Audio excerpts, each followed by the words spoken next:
मंत्री ने लोकसभा के सामने पेश की है। ज्यादा पेंशनर्स और फैमिली पेंशनर्स को फायदा होने वाला है। डिटेल जो बनी है लेबर इश्यूज के लिए, वहां भी इस मसले को लेकर बैठक हुई है।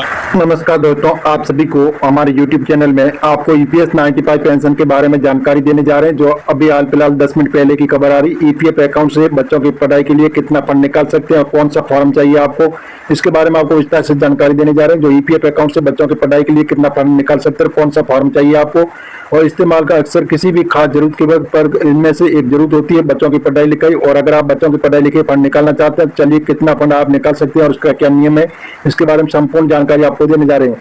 अधिकांश लोग अपने बच्चों को सुरक्षित और आरामदायक जीवन देने के लिए अपनी सैलरी का कुछ हिस्सा EPF अकाउंट में जमा करते हैं ताकि जरूरत के समय उन पैसों का उपयोग कर सके। यदि आप अपने बच्चों की पढ़ाई के लिए EPF अकाउंट से पैसे निकालने की सोच रहे हैं तो इसके लिए कुछ नियम और शर्तों को जान लीजिए। अकाउंट में कर्मचारी वेतन का कुछ हिस्सा और कंपनी की ओर से कुछ पैसा भविष्य निधि में हर महीने जमा होता है। किसी भी कर्मचारी को रिटायरमेंट के बाद आर्थिक सहायता देने के लिए EPF की सुविधा दी जाती है। EPF अकाउंट बच्चों की पढ़ाई के लिए कितना फंड निकाल सकते हैं और कौन सा फॉर्म आपको चाहिए, और अकाउंट पर सरकार की तरफ से ब्याज दिया जाता है और ब्याज की गणना समय समय पर की जाती है और जो बदलती रहती है। वर्तमान समय में कर्मचारी भविष्य निधि EPF पर 8.25% की दर से ब्याज दर है और EPF सुविधा का लाभ कर्मचारी को रिटायरमेंट के बाद दिया जाता है, लेकिन आवश्यक पड़ने पर आप इससे पहले भी निकाल सकते हैं। ये रकम जरूरी काम पड़ने पर दिया जाता है, जैसे बच्चों की शिक्षा, बच्चों की शादी, जमीन लेना और मकान बनाना।